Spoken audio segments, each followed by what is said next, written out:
Alvaro Moise, le prince de la paix. Washington, le grand pays Munich. Toko Djela, Beko Djela. Washington, merci encore. Na Eric Shimanoka. Eric Shimanoka, c'est le nom de Barcelone. C'est Karaté dans cette équipe de Barcelone, en Espagne. Merci encore. Na Bandeko Nyoso, Bolanda Kabiso, laissez passer un peuple. Sous ces accords que vous partagez une mission partout. Sous ces accords, une mission au feu quota. Devant son salaire et comme Elio, partagez-le parce que c'est un message moko et ça vraiment un message inspiré. Voilà. Équipe de présentation, laissez passer au peuple. Là, nous avons Tchatos le charismatique, nous avons Maître Chulombo Malemba Table, nous avons Messager Galate 416. Donc, nous avons te partage. Messager Boni. Qui vient papier Guel Palaga sans Zambé, tous toujours dans le service des Bazaïrois, où il faut pas comme les Congolais, parce que nous comme spirituellement, il faut tous la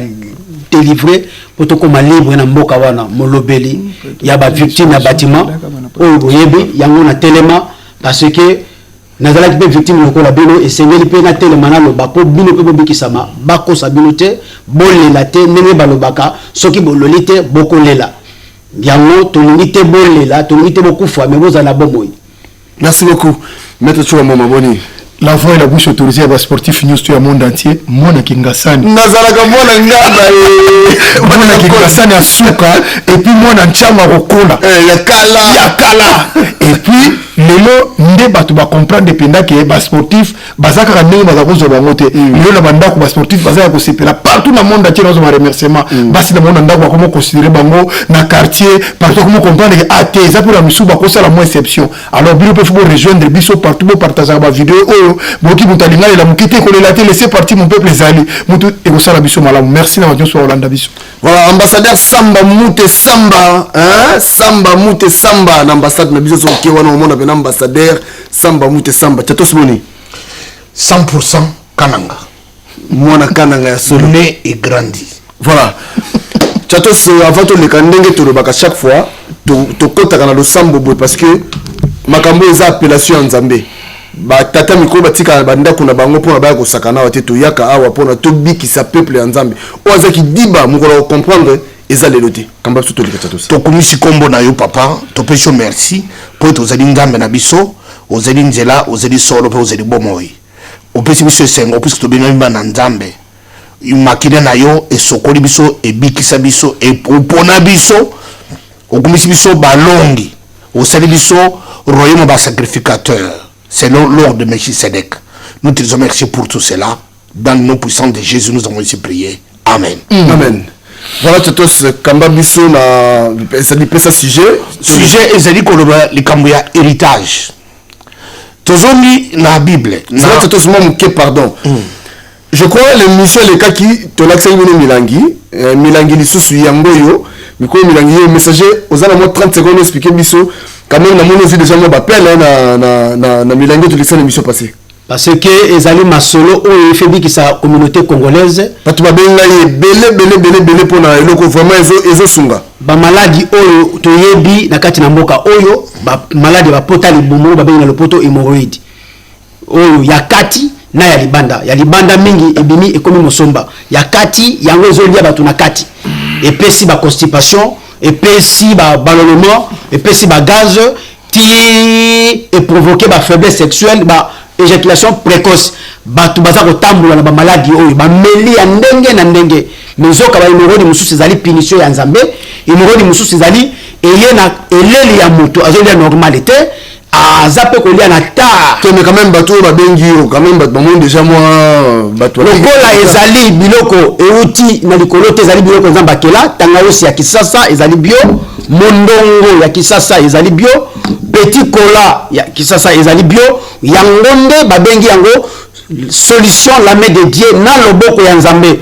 pona mutu oyo akobela mosomba hémorroïde puni par Dieu akomela ngoto fossila na Nzambe ndesima yo za traitement ya komela ezali ya kotongola na ya kobaka. OK, voilà, je crois bolanda ki émission passée ndenge to ba ke loko na su ba pele belé et puis batu ba meli yango ba zui vraiment ça dit curiosité te contacter encore ezali belé soko bengi to ko yebiso place ni ezali okomela ngo pe okozwa lobiko tatos pesa programme to le kambala mo programme to soko nous parlons aujourd'hui de l'héritage. Héritage ezali biblique héritage yingo loba boye yingo loba ke na libota basiki na biloko na bango kolo biloko akufi mais a désigner banene bakozwa ba ayant droit ya kozwa biloko ya tata na bango to bama na bango to koko na bango baponaka bato mais héritage ya lelo biso ba passer de réveil tokomi ko s'improviser na kati da héritage héritage mingi na zo pesa un exemple concret puisque tout ça na de nombre chapitre 27 nde place wana baksa koloba makambia les filles de Sélophade abotaka ka bana basi mais bana basi bazalaki na droit ya héritage mais na Israël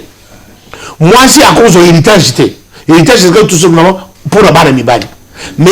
tata oyo Sélophade abotaki mwana mobali te abotaka ka bana c'est déjà handicap ya ke bana bakoko zo droit te puisque droit ya héritage c'est que kana bana mibali mais tata oyo abotaka ka basi siko tata akufi atiki héritage siko bana bakoko consulter Moïse ake consulter Nzambe alobi ke pesa bango bozwa tata na bango c'est pour que Nzambe aboki bobeko oyo moko asalaki elingi koloba boye soki ozali destiné na mpona ozwa héritage ya bato te okoki kokota yango te puisque oza passé lelo bapasse biso mingi bapasse tokoti na bahéritage ya bamauta bato ezalaki église ebandi azomisa exemple ndenge zozomona kisasa église ebandelaki na lupango paster moto akutalaki na mama ya lupango wana azalaki so ata na bandeko na ye mais paster alingi bango te paster azwi église atie na lupango kolo lupango akufi azalaki mama église na ye paster alobi lokola ngai nazalaki na relation na mama lokola mama ngo akufi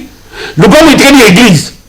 et puis son facteur passer a changé na ba kombo na mikanda et comme il y a eu comme ça il y a un droit puisque abandé l'église le pan wana mutapesi que mikanda et mutapesi que nzele ya kote le pan wana ko ba l'église et ça mama ko le pan à côté de l'héritage abato tant ba héritier basoko ya passer petit passer et ba hôtel mais passer la ko boya azo héritage abato pesa et ça comme problème la l'église de réveil va passer l'église de réveil ça dit à la base il y a un conflit parcellaire un conflit à bandako il y a un conflit à parcelle conflit à parcelle on est dit à l'église d'accord tu comprends mon ton côté qui ne comprend pas passer à s'approprier ce que l'église est connue et puis passer comme la bagéro comme la colonel a fini a béni pour le colonel ba betimino okimi ebanda ba héritage ya bato makambo ebanda lelo te ebandikala bato mingi lelo baza kolela ba héritage ekenda biloko ekenda église ebotola bapaster ya élevé bakanga lelo bapaster élevé baza très vigilant baza trop réveillé bakoti na conflit ya famille badiviser famille basapproprier na ba héritage ya bato yo sona moto bamoso baza kosapproprier mais l'église à côté de l'église wana passer la bota quitté il y a zalaki à l'église passer la bonne il y a quand l'église a bengeli maman passer a lui maman passer dans zakandoki maman passer le bengeli l'église mobali akufi passer la joie à s'approprier le ministère et comme il y a eu a bengeli maman passer va dire kolela a ce que soit tasiki na bana mike mobali akufi ba bengeli ba tie caché que azandoki maman passer accueilli atiki biloko mobali na ye et ça va mis et ça manque la Bible. Ok, messager na habité intervention na yo na makambo ezoleka actuellement na église alléluia héritage on a habité intervention na kolobani na makambo nyoso. Merci balani biso bana laisser partir mon peuple partout dans le monde entier pas vous allez bo fongola mato eloto boyoka héritage il y a deux sortes spirituel na physique spirituel pesa ka bomoi ye wana so za na nzambe mutakobotola yo nzambe azate elingi koloba tata mama lakisa yeba nzambe mwasi na yeba nzambe lakisa bana na bino nzambe na botalisa bango mutakobotola bango nzambe azate parce que soki baza na héritage nzambe bakoyina ndeko na yete akosepela na avantage na akosepela na avancement ya ndeko na ye parce que aza na nzambe comme héritage oyo bino boza nango baboti bopesi bana na bino ndenge moko na famille soki bozali na héritage ya nzambe te ekozala pasi mingi parce que héritage ya nzambe oyo moto aza nango ye motu akoyebana koluka kopesa bato mosusu nzambe oyo yayebi mais soki sikoyo oyo bobotami na bango baza na nzambe te bitumba ezali makasi mingi mais tokoloba boye héritage ya nzambe epesaka bomoi na mutu oyo aza nango mutu akobotola yo aza te alors héritage ya mokili epesaka kufwa batalisi biso na nombre 27 oyo tata oyo akufi mais avant kufwa atikaki kombo ya bato bakozwa biloko na ye 9 kozayirwa sur 10 mingi bakufi sans basala testament na banzi soko na nde mission misalela testament libela nani akozwa biloko na yo a batalisi tata leki te noko te tata kuluku te tata mwasi te ba oyo babotola bato biloko mingi toza koloba baka oyo eza epai na bafamille mingi bazayirwa bana baza libanda batalisi papa oyo akufi abotiki bana ya basi mais lokola tikaki biloko na ye bakopesa bana ya basi mais batelemelaki bango na bato ya Israele soit disant banoko batata leki batata kulutu banini bake komona mosali na nzambe véritable serviteur de Dieu Mose ake kotuna nzambe alobi na koki te parce que mibeko ya mokili oyo eza koboyisa bana oyo bazwa biloko ya batata na bango aboti mwana mobali te aboti kaka bango bana basi tango asambeli nzambe ayebisi ye lokola abotaki mibali te abota kaka basi nzambe akwesi mibeko ngolu na sembo ekwei alobi pesa bana basi oyo biloko ya tata na bango noko azangi yango tata kulutu azangi yango tata leki azangi yango tata mwasi azangi yango oyo lelo bokapare na biloko ya bana bandeko na bino baza kolela partout na monde entier alors nzambe alobi soki abotaki bana ya basi te epuis abotaki bana mibali te wana nde zwa biloko oyo pesa yango na tata leki pesa yango na tata mwasi parce que mowei atiki bana te mais naza kotuna sikoyo bino obokolanda biso banoko tata leki tata kulutu uyo bobotola lopango u papa na bino u mama na bino azwaka atia miso na biloko ya bakuzine na bino bakuzine na bino ok tata na bango akufa atikela bango biloko na bango alors sikoyo bino bofungoli miso na biloko ya bana yangani oyo bible eza koloba oyo lelo ekangi bacouple ebele bafamille ebele bato bakaboli likola biloko oyo alors yeba sikoyo soki mutu oyo boke kokonsulta aza na nzambe te ndenge moïse ake kotuna nzambe po aluka kimia alobi pesa bana ya moye ebilei lokola baluka te nzambe kimia ezali mais héritage ya mokili pourkoi nalobi kufa ezali soki bato baza na nzambe te bondoki mutu eyaka ekolia banani ekolia bamvula ekolia banani bato ya tama parce que héritage ya mokili oyo bokonsulta nzambe te mutangu ya bondoki mutu ezali na place wana so ozali faible bakoleka yo parce que miso na yo eza na biloko oyo bato batika lokola batata leki batata kulutu bamama tata mwasi bamama leki batia miso na biloko ya bandeko na bango babokosalela oyo bibele elobi bakopratike bosoloka mpona kosilisa bana oyo bandeko na bango batika mpo bakokozwa biloko wana yango totalisi awa mingi bozali kolela mpo te boza na babalabala mingi boza kolela leta akata makambo apesa raison na batata leki batata kulutu bino bakolo biloko bozali koprofite nango te yango tolobi ke yo tata leki tata kulutu tata mwasi biloko ya ndeko na yo okozwa yango soki abotaki te soki abota ozwa kende kozongisa yango epuis yo oyebi mama na yo abotola biloko ya bato bana yango mpe bana ya ndeko na yo baza na bomoi yebisa mama na yo papa na yo bible elobi yango te tozongisela bango biloko na bango mpo te mokili bible ekati makambo oyo toka koloba na bino yango wana parce que ezali makambo oyo eza koleka na Congo eza koleka na bafamille ebele ti lelo oyo bato bazali kolobela yango ntango tolobeli awa héritage bakolo héritier bazwa biloko na bango voilà oyo toka koloba yango wana maître Tchouambo na peut-être intervention na yo na makambo héritage non mais ngai salinga pas trop parce que likambo ba héritage oyo eza likambo oyo ba congolais belé ou bien ba africain belé bazaka na moi congolais ou bien africain mutu en général surtout biso ba congolais to kasonde mutu a rumela libela donc moto akoki kokufa te moto azosala baprojet ndenge nini akoki kosomba nyonso mais sauf ndenge nini akoki kozala te eloko nini akotika na nsima yango wana ozomona moto aboti bana 30 ayebisi bato te baza 30 mokolo akufi bana yango ma 30 na aye te bakoti infiltration bokoti na banyamolenge na famille donc eza na makambo ebele il faut bakongole to omona soki napesi exemple moko bazolanda ngai bandeko na ngai bolanda ngai soki 10 mindele bakufi na 10 bato mwindo bakufi soko tuni banayi batika testa omona 9 mindele bakomaka déjà bato mwindo ata mutu moko akomaka za te po mutu mwindo aza na kobanga moko boyeke nakomalika kokufa nga kokufa lobi oyo oza koprevenir okomona mondele na ndenge akokufela na ndenge bakokunda ye na esika tomona déjà awa okomona Fidel Castro akufi alors bino bozongisaka na mboka na ngai nakokunda mesika tel Aaron Sharon oyo ya Israël azonga na mboka na Nelson Mandela ozokomba moto ata tika biloko wana avant mais aujourd'hui nga nakomi comprendre bakongolais te pourquoi tozosouffrir na likambo oyo okomona pena ndeko na yo akufi imagine toi frère ozolanda ngai mama papa ozolanda ngai oyo akufi aza yaya na yo aza leki na yo atiki bana ne baza vivant oyo oyebi mais mpona nini na olera ndeko na yo wana soki olingaki ndeko na yo soki azalaki makila na yo mpo ani obengani bana na ye mpo ani otika na biloko wana nyonso ekomi ya yo est-ce que ozoyoka soni te ndenge makila ndeko na yo parce que eza makila donc toloba eza makila ya ndeko na yo nde ezoganga à travers bana na ye na mosusu bayebisi yango na batima te donc frère na yo akufa comme il a laissé bato semence donc eza lokola yaya na aza na kata bomoi mais obengani yaya na yo mpo ye akufi imagine ke yaya na yo azongi na bomoi atala makambo oyo osali bana na ye atala maltraitance osali bandeko na ye est ce que bokozonga na su malamu nayebi te pourquoi kongo azoka kokota na makambo oyo te ndeko na ngai yo moto ozwa biloko ya bato lelo tala bandeko bazosouffrir bamisu bakufa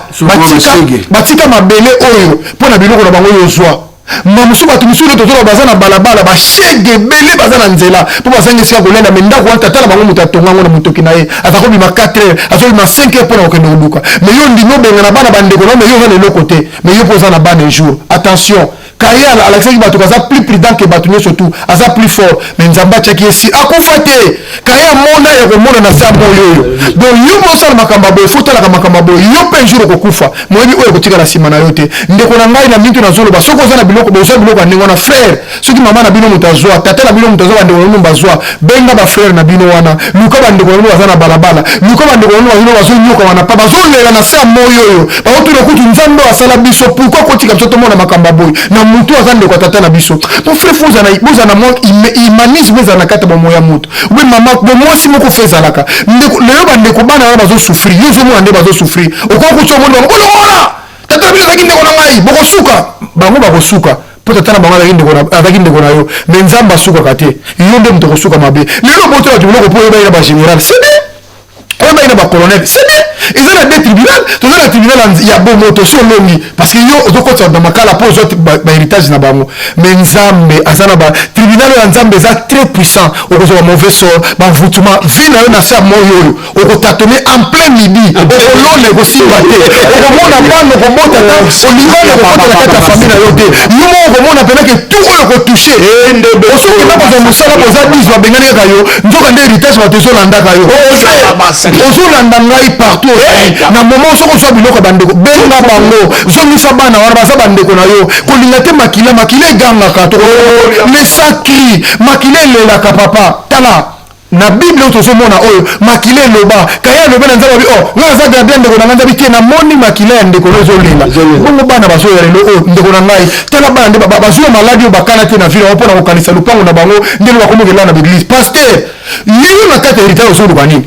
parce que yo na papa wana boyebani te atiaki okaka na kati ya lopango na ye po tia église soki akufi mais yo osambelaka nzambe yo yebi makambo ya bible oyo elobi bie na nombre oyo mais soki sili bango lopango na bango papa paster ediake apôtre bishop archibishop soki sili lopango bato mpe nganzami ozo mpe okomi mpe koma bana na yo papa bana bakopeya yango kobanga na yo te soki lelo bafuti te mpo oyo oza na bomoi mokolo kozala te bakofuta plus que toi voilà tatos tokomi na suka po tosukisa na bito yebisi peuple de Dieu nini bato bana laisser passer peuple yebisi bango les filles de Sélofade basakaka basi mobali azalaki te moto molokolo baza basi anyokola bango abengana bango baza na te mobeko ya Israël ezeki kopesa bango des avantages ke bakokozwa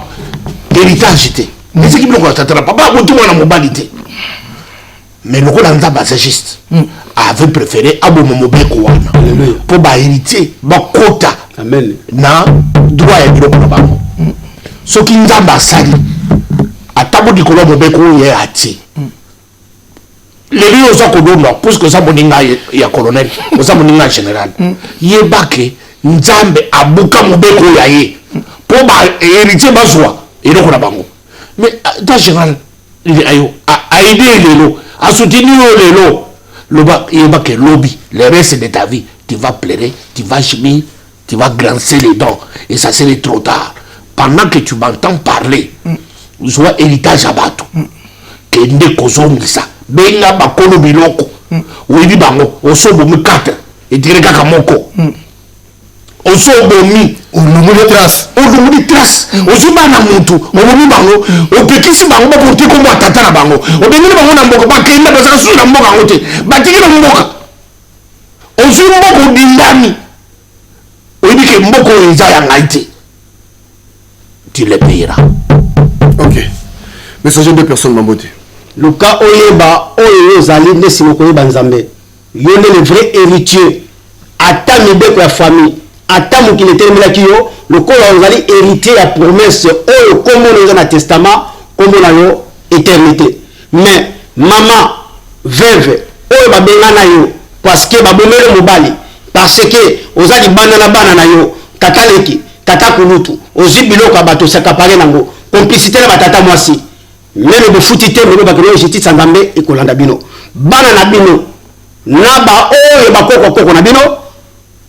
bakobenga bango basemba bilokota bako tia monoko na sendenge soso asalaka na mabele elingi koloba keno bozongisa babiloko ya bato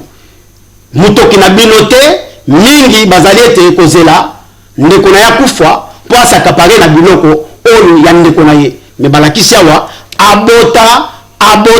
ezali biloko ya bana na ye soki abota kitende bino bandeko bokozwa yango bandeko partout na monde entier bepa bozali bozongisa biloko ya bandeko na bino oyo boboto na bana na bango bozongisa bango na libala bon dimanche bana laisser partir mon peuple partout na monde entier oyo boyoki efungola bino miso na matoi. Merci. Mettre 2 personnes Mambote vite fait. En tout cas, merci mingi na batno suba landi biso na yebi ke likambo eza particulièrement ils touché ba famille surtout mais bandeko na ngana yebi ke bokoza la nzamba koko sata koko andisi motema na yo ke ozongisa te opesa te otika na position wana te ndeko na ngai atopesi bango biloko na bango nzamba ko pesa prépare na yo aotika yo bongo te kolinga te bango balela po soki baleli un jour yo po kolela bana no bakolela. Merci mingi na pesi mbote mingi na maman de 5 Carmel et Carmelia, Chrissivine Moma, Melvin Moma na Luanda, Denisia na Paris Blessing. En tout cas, merci mingi na batlo so balandi surtout ba sportif, ba côte na kata likambo. Merci mingi na petite sœur na biso mo Kingasani Bijou Kwaya. Bijou Mbwaya Bijou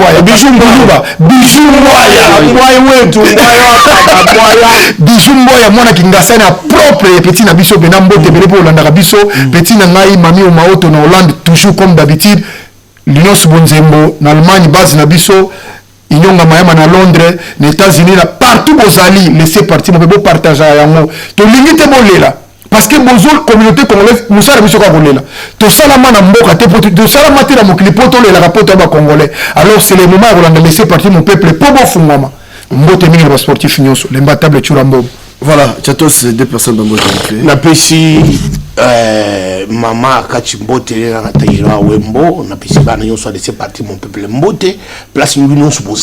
bozala bien nzamba battre bino nzamba songa bino alors tokutani prochainement. Voilà, merci Wandegono Somolandi Bisso. Laissez partir mon peuple. Dans une semaine, on va frapper les filets. Bienvenue dans le monde de Sokoko, la compagnie pétrolière angolaise de demain. Le groupe Sokoko est un groupe pétrolier créé en 1999 à l'initiative de son fondateur, M. Loriano de Aguiar, un homme d'affaires angolais très connu dans le milieu du pétrole à Luanda. C'est en 2001 que la société connaît réellement un essor suite à une forte demande justifiée par le savoir-faire et le professionnalisme de la compagnie.